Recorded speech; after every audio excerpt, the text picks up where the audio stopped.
Bonjour, Bruno Marchal, mental coach à Montpellier, par Skype, par téléphone quand vous êtes loin. Alors, une petite précision par rapport au coaching. Vous avez pour vous inscrire là-dessous dans les commentaires le petit lien avec le principe toujours 1 heure de coaching, 15 jours de suivi autant de fois que vous le souhaitez.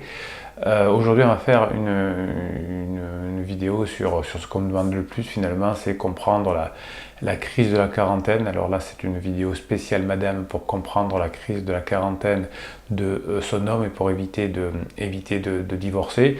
Alors bien évidemment, dans cette vidéo formation, je ne vous donne que les généralités. Bien évidemment, c'est en coaching qu'on arrive à sauver son couple puisque les exercices et les méthodes que je peux vous donner vont être adaptés à la fois à vous et à votre conjoint. Les méthodes générales ne fonctionnent pas, vous connaissez bien. Alors avant de vous parler de la crise de la quarantaine, une petite question de méthodologie. Vous verrez dans cette vidéo, je vais vous parler plusieurs fois des mêmes choses pour que vous puissiez avoir une vidéo efficace. Là, c'est un petit clin d'œil à tous les youtubeurs, notamment les plus jeunes, que j'encourage à faire des formations, à vendre leur formation, c'est très bien. Juste, ne vous laissez pas avoir par des méthodes qui ne fonctionnent pas pendant des années. Les formateurs terrain que nous sommes avons utilisé des formations dites linéaires qui vont d'un point A à un point B en passant puis C, puis D, etc. Ça ne fonctionne pas en formation. Il faut faire des formations en spirale comme je veux le faire là. Donc je sais que vous achetez des packs de formation de formateurs pour vous former, mais ne tombez pas dans ce piège-là.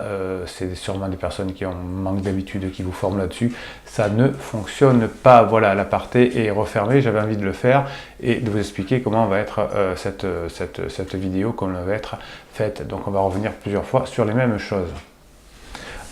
Alors évidemment, je reviendrai sur plusieurs méthodes au fur et à mesure des vidéos et au fur et à mesure, je donnerai aussi des explications. Alors, j'ai pris quelques notes sur ce qu'il y avait dans mon cerveau, puisque vous savez que les formations que je dispense ici, les vidéos que je dispense ici, ne sont pas des vidéos que vous trouvez ailleurs, c'est pas ce qu'il y a dans des bouquins que l'on répète, c'est juste le fruit de mon expérience. Donc on a bien sûr le droit de ne pas être d'accord avec moi, et d'ailleurs j'adore quand on n'est pas d'accord avec moi.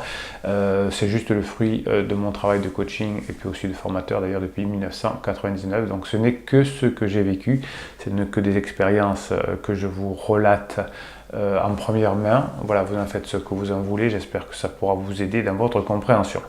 Alors d'abord, pourquoi les hommes, votre mari, madame, traverse-t-il une crise de la quarantaine? Eh bien, il y a plusieurs raisons à cela que j'ai pu noter au fur et à mesure de mon expérience. La première, la plus évidente, c'est le vieillissement, bien évidemment, être mal dans sa peau, puisqu'on va faire le deuil, on y reviendra, d'un certain mode de vie, d'un certain mode d'espérance, d'un certain mode de fonctionnement, et comme on ne peut pas retourner en arrière, eh bien, on va se sentir mal dans sa peau. Donc la crise de la quarantaine, c'est avant tout se sentir mal dans sa peau, un peu comme on est ado, quand on est ado, on y reviendra. Donc pas de retour en arrière possible, c'est en tout cas ce que l'on croit.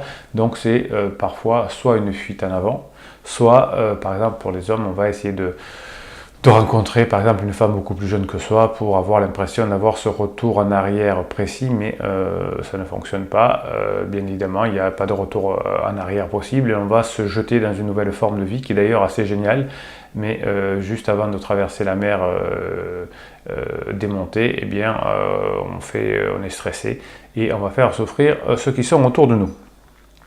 Alors l'infidélité est potentiellement possible suite ou pendant la crise de la quarantaine, c'est vrai, donc va falloir, on va y retravailler dessus. C'est possible, non pas parce que la personne ne vous aime plus, mais parce qu'elle veut revenir en arrière ou tester les possibilités pour se rassurer.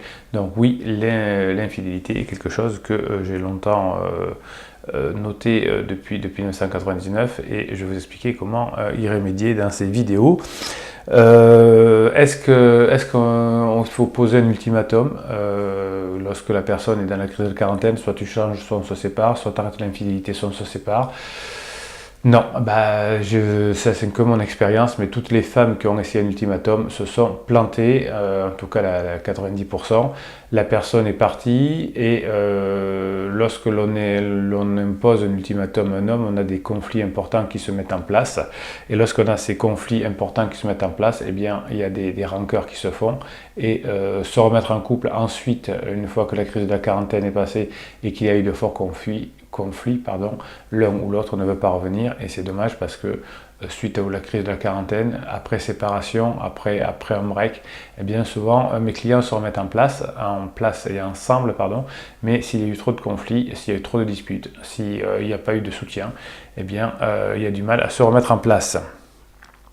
Alors on va faire une pause dans cette vidéo, je vais vous donner la suite dans les vidéos suivantes bien évidemment. Toutes ces vidéos sont gratuites bien sûr, ce qui est payant sur le coaching si vous en avez envie pour sauver votre couple, pour faire des choses adaptées. Alors juste quand même quelques pistes de réflexion avant de passer à la deuxième vidéo ensuite. Bien si vous voulez aider votre conjoint, il va falloir devenir sa complice, l'écouter beaucoup, lui proposer de faire des choses ensemble, mais en tout cas jamais le culpabiliser et jamais dans un moment de faiblesse ou de doute de le faire culpabiliser parce que ça crée un divorce presque immédiat, en tout cas ce que je vois. Donc un ultimatum non, devenir un confident oui. C'est-à-dire que votre rôle de femme va être de l'accompagner dans cette crise pour traverser le bateau en étant sa confidente, sa complice. C'est la meilleure façon de passer le barrage. Voilà, plus vous ferez de choses, plus vous écouterez, plus vous proposerez de choses sympas et sexy entre guillemets, plus vous aussi vous changerez parce que vous allez voir, on va le voir dans les autres vidéos, que la personne qui a la crise de la quarantaine très souvent change de profil. Et bien plus vous allez changer de profil vous aussi, plus ça va fonctionner. Voilà, donc c'était la première vidéo, c'est comment faire quand notre homme a traversé la crise de la quarantaine. Mettez un pouce bleu pour que d'autres personnes puissent bénéficier de voir cette vidéo grâce à l'algorithme YouTube. Abonnez-vous, mettez des questions en commentaire et puis on se retrouve dans la deuxième vidéo très bientôt.